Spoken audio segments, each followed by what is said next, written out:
Let's talk about the fruit fly experiments because they disprove the mutation theory. The fruit fly has been used in genetic experiments since the early 1900s. Evolutionists have tried to prove that mutations can change a creature into something else. Since the fruit fly's life cycle is only a few days, scientists can experiment with many generations quickly.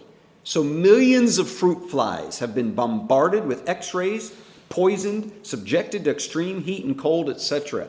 I find it interesting that we'll talk about how no animals were harmed, in certain experiments, but nobody has a lot of sympathy for flies. So go ahead and poison them all you want, we say. And maybe we could add to that mice and rats, right?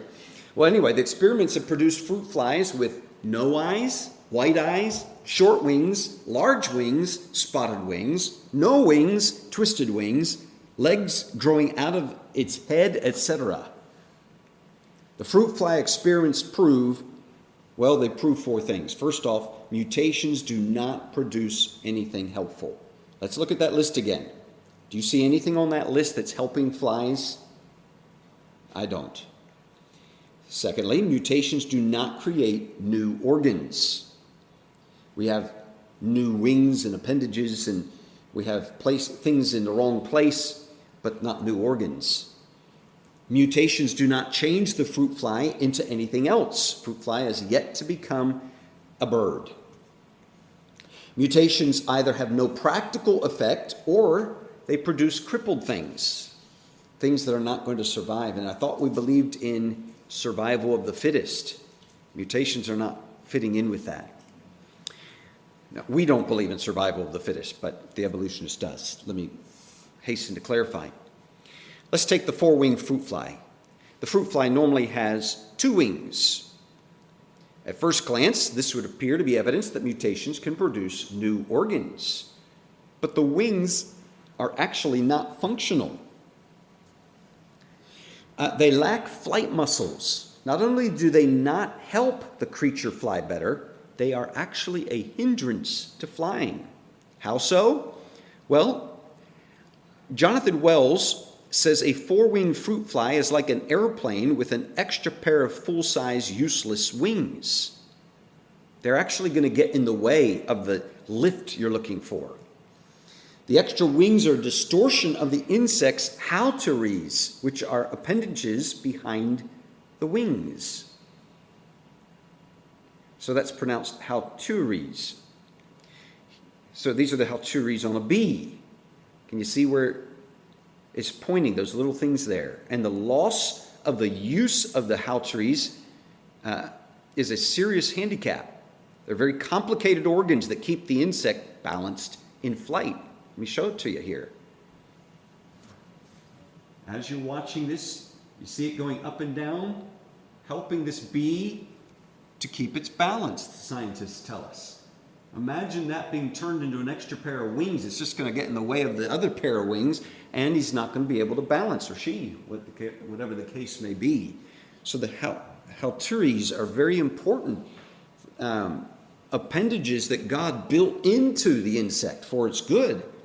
So the mutation that changes the hauteries to useless wings is not an improvement. Dr. Jonathan Wells said, no matter what we do to the genes of a fruit fly, there are only three possible outcomes: a normal fruit fly, a defective fruit fly, or a dead fruit fly. It didn't help at all.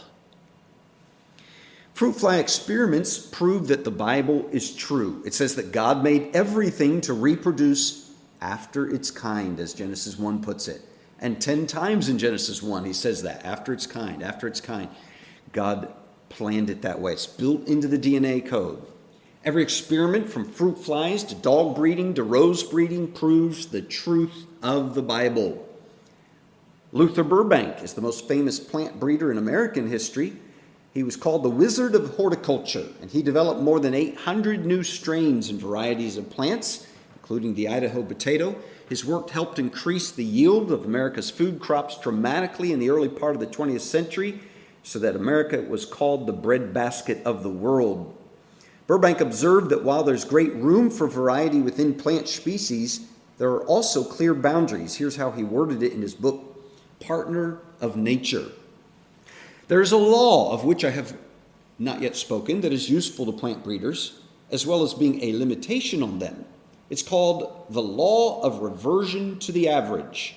I know from experience that I can develop a plum 1/2 inch long or 2.5 inches long, with every possible length in between.